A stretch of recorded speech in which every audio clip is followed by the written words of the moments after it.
বাংলাদেশের সর্বশেষ গুরুত্বপূর্ণ আপডেট সংবাদে আপনাকে স্বাগত। শুরুতেই সংবাদ শিরোনাম, পরে বিস্তারিত। শুরুতেই জানাবো, যুবলীগ নেতাকে পিটিয়ে পুলিশে দিল জনতা। নাটোরে পৌর যুবলীগ সভাপতি আব্দুর রাজ্জাক ডাবলুকে পিটিয়ে পুলিশে সোপর্দ করেছে স্থানীয় জনতা। শুক্রবার 14 ফেব্রুয়ারি শহরের গাড়িখানা মসজিদের সামনে এই ঘটনা ঘটে। এরপর জানাবো, ওবায়দুল কাদেরের এত দম্ভ এখন কোথায় আপনি? প্রশ্ন রুহুল কবির রিজভীর। বিএনপির সিনিয়র যুগ্ম মহাসচিব অ্যাডভোকেট রুহুল কবির রিজভী আহমেদ প্রশ্ন রেখে বলেছেন, ওবায়দুল কাদেরের এত দম্ভ, এত অহংকার, আমাদের নেতাদের নাম ধরে ধরে টিটকারি মারতেন, কথা বলতেন, এখন কোথায় পালালেন আপনি? আজ নয়াপল্টনে বিএনপির কেন্দ্রীয় কার্যালয়ে পবিত্র শবে বরাত উপলক্ষে আয়োজিত মিলাদ ও দোয়া মাহফিলে সব কথা বলেছেন রুহুল কবির রিজভী।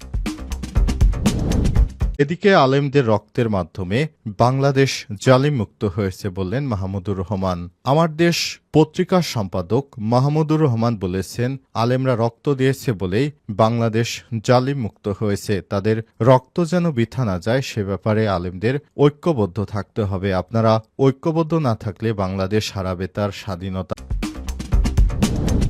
এদিকে চট্টগ্রামে প্লাস্টিকের গোডাউনে আগুন, নিয়ন্ত্রণে 6 ইউনিট। চট্টগ্রামে একটি প্লাস্টিকের গোডাউনে অগ্নিকাণ্ডের ঘটনা ঘটেছে। আগুন নিয়ন্ত্রণে কাজ করছে ফায়ার সার্ভিসের 6টি ইউনিট। শুক্রবার 14 ফেব্রুয়ারি সন্ধ্যা 7:30টার দিকে চট্টগ্রাম হালিশহর এলাকায় এই অগ্নিকাণ্ডের ঘটনা ঘটে। বিষয়টি নিশ্চিত করেছেন ফায়ার সার্ভিসের ফায়ার ফাইটার মোহাম্মদ ইমরান। এবারে জানাবো, নতুন রাজনৈতিক দল সম্পর্কে বললেন, দলটি হবে মধ্যপন্থার।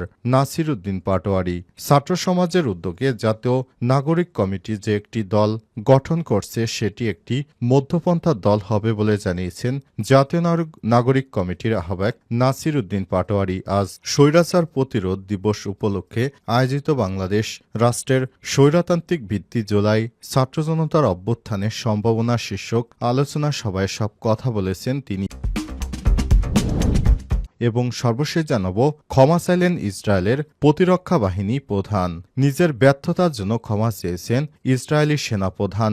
সেনাবাহিনীর প্রধান আইডিএফ প্রধান lieutenant general Herzi Halevi Gaza থেকে মুক্তি পাওয়া জিম্মিদের সঙ্গে সাক্ষাৎকালে তিনি নিজের ব্যর্থতার কথা স্বীকার করেছেন। প্রিয় দর্শক, এতক্ষণ শুনছিলেন সংবাদ শিরোনাম, এবারে বিস্তারিত। তবে তার আগে বন্ধুরা অনুরোধ থাকবে, সংবাদটিতে একটি লাইক দিন। এই চ্যানেলে আপনি নতুন হয়ে থাকলে আমাদের সংবাদটি দেখতে দেখতে চ্যানেলটি সাবস্ক্রাইব করে রাখুন। কমেন্ট করে বন্ধুরা আপনার মূল্যবান মতামত জানিয়ে দিন আপনি বিশ্বের কোন দেশ থেকে বা বাংলাদেশের কোন স্থান থেকে আমাদের সংবাদটি দেখছেন এবং শুনছেন। এবারে বিস্তারিত। যুবলীগ নেতাকে পিটিয়ে পুলিশে দিল জনতা। নাটোরে পৌর যুবলীগের সভাপতি আব্দুর রাজ্জাক ডাবলুকে পিটিয়ে পুলিশে সোপর্দ করেছে স্থানীয় জনতা। শুক্রবার 14 ফেব্রুয়ারি দুপুরে শহরের গাড়িখানা মসজিদের সামনে ঘটনা ঘটে। নাটোর সদর থানার ভারপ্রাপ্ত কর্মকর্তা ওসি মাহবুবুর রহমান আহত ডাবলুর পরিবারের সদস্যরা জানান, যুবলীগ নেতা আব্দুর রাজ্জাক ডাবলু গাড়িখানা এলাকায় তার নিজ বাড়ি থেকে মসজিদে জুমার নামাজ পড়তে যান। নামাজ শেষে ডাবলুর বাড়িতে আসার সময় অজ্ঞাত লোকজন তার উপর হামলা এবং মারধর করে পুলিশকে খবর দেয়। খবর পেয়ে পুলিশ ঘটনাস্থলে পৌঁছলে উত্তেজিত জনতা তাকে পুলিশে সোপর্দ করে। পুলিশ ডাবলুকে গ্রেপ্তার দেখে প্রাথমিক চিকিৎসার জন্য নাটোর সদর হাসপাতালে নিয়ে যায়। এ সময় পুলিশ ঘটনাস্থল থেকে সবুজ আহমেদ নামে এক যুবলীগ কর্মীকে আটক করে। গ্রেপ্তার আব্দুর রাজ্জাক ডাবলুর বিরুদ্ধে জুলাই আগস্টে ছাত্র আন্দোলনে ছাত্রদের উপর হামলার মামলা রয়েছে বলে জানিয়েছে। যুবলীগ নেতা ডাবলুকে বেধড়ক পেটানোর ফলে তার অবস্থা খারাপ হয়ে পড়ে। পুলিশ এজন্য তাকে চিকিৎসা দিয়ে কারাগারে সোপর্দ করার সিদ্ধান্ত নিয়েছে বলে জানা গেছে। কারণে তাকে হাসপাতালে ভর্তি করা হয়েছে এবং তাকে চিকিৎসা শেষে আদালতের মাধ্যমে কারাগারে প্রেরণ করা হতে পারে বলে জানানো হয়েছে। চট্টগ্রামে প্লাস্টিকের গোডাউনে আগুন, নিয়ন্ত্রণে 6 ইউনিট। চট্টগ্রামের একটি প্লাস্টিকের গোডাউনে অগ্নিকাণ্ডের ঘটনা ঘটেছে। আগুন নিয়ন্ত্রণে কাজ করছে ফায়ার সার্ভিসের 6টি ইউনিট। শুক্রবার 14 ফেব্রুয়ারি সন্ধ্যা 7:30টার দিকে চট্টগ্রামের হালিশহর এলাকায় এই ঘটনা ঘটে। জানা গিয়েছে সেখানে ফলেরও গোডাউন রয়েছে। বিষয়টি নিশ্চিত করেছেন চট্টগ্রাম ফায়ার সার্ভিসের ফায়ার ফাইটার মোহাম্মদ ইমরান শেখ। তিনি বলেন, সর্বশেষ রাত 8টার দিকে পাওয়া তথ্য অনুযায়ী আগুন নিয়ন্ত্রণে ফায়ার সার্ভিসের 3টি স্টেশন 6টি ইউনিট কাজ করছে। তিনি আরও বলেছেন, যে স্থানে অগ্নিকাণ্ডের ঘটনা ঘটেছে সেখানে প্লাস্টিকের ক্যারেট রাখা হয়েছিল। অগ্নিকাণ্ডের কারণ এখনও জানা যায়নি, তবে হঠাৎ করে বিভিন্ন এলাকায় আগুন লাগার কারণ এখনও জানা যায়নি। বলা হয়ে থাকে, নাশকতার কারণে বিভিন্ন জায়গায় হয়তো অগ্নিকাণ্ডের ঘটনা ঘটতে পারে। বিষয়টি আইনশৃঙ্খলা রক্ষাকারী বাহিনীর খতিয়ে দেখা উচিত বলে মনে করছেন বিভিন্ন বিশ্লেষকরা। তাদের মতে, বিগত দিনে এত অগ্নিকাণ্ডের ঘটনা বাংলাদেশে ঘটেনি। হঠাৎ করে কেন এই অগ্নিকাণ্ডের ঘটনা ঘটল? সারা দেশে বিভিন্ন স্থানে অগ্নিকাণ্ডের ব্যাপক দুর্ঘটনার সংবাদ পাওয়া যাচ্ছে। সারা দেশবাসীকে বলা হয়েছে, আপনারা যার নিরাপত্তা ব্যবস্থা জোরদার করুন।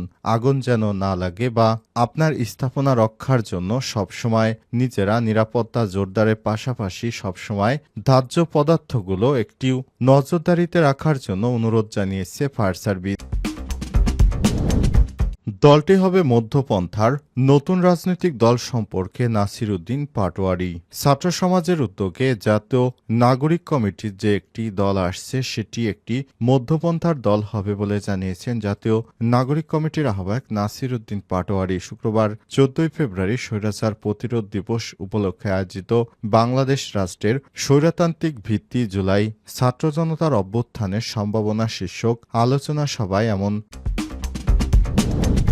ওবায়দুল কাদের এত দম্ভ, এখন কোথায় আপনি? প্রশ্ন রিজভির। ওবায়দুল কাদের এত দম্ভ, এত অহংকার, আমাদের নেতাদের নাম ধরে ধরে টিটকারি মারত, কথা শোনাত, এখন কোথায় আপনি? প্রশ্ন রেখেছেন বিএনপির সিনিয়র যুগ্ম মহাসচিব অ্যাডভোকেট রুহুল কবির রিজভী। বিএনপির এই নেতা বলেছেন, যে সময় তারা ক্ষমতায় ছিল তারা আমাদের সিনিয়র যুগ্ম মহাসচিব বা মহাসচিব বা তারেক রহমান বা দলের ম্যাডাম খালেদা জিয়া হোক, সবাইকে নিয়ে তারা টিটকারি কাটত, তারা নানা রকম ব্যঙ্গাত্মক কথাবার্তা বলতো। এখন এই ওবায়দুল কাদের কোথায় পালালো, কোথায় গেলেন?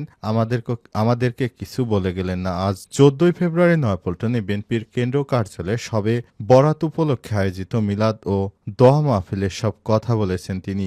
আওয়ামী লীগকে উদ্দেশ্য করে বিএনপির সিনিয়র যুগ্ম মহাসচিব রুহুল কবির রিজভী আরও বলেছেন, তারা যদি ভালো কাজ করতেন, মানুষের কল্যাণে কাজ করতেন, জনগণের ক্ষমতায় যদি জনগণের কাছে ফিরিয়ে দিতেন, তাহলে তো আপনাদের পালাতে হতো না। অন্য দেশে লুকিয়ে থেকে আওয়ামী লীগ নেতারা হুঙ্কার দেয়, উস্কানি দেয়, এটা অত্যন্ত দুঃখজনক বলেও মন্তব্য করেছেন রুহুল কবির রিজভী।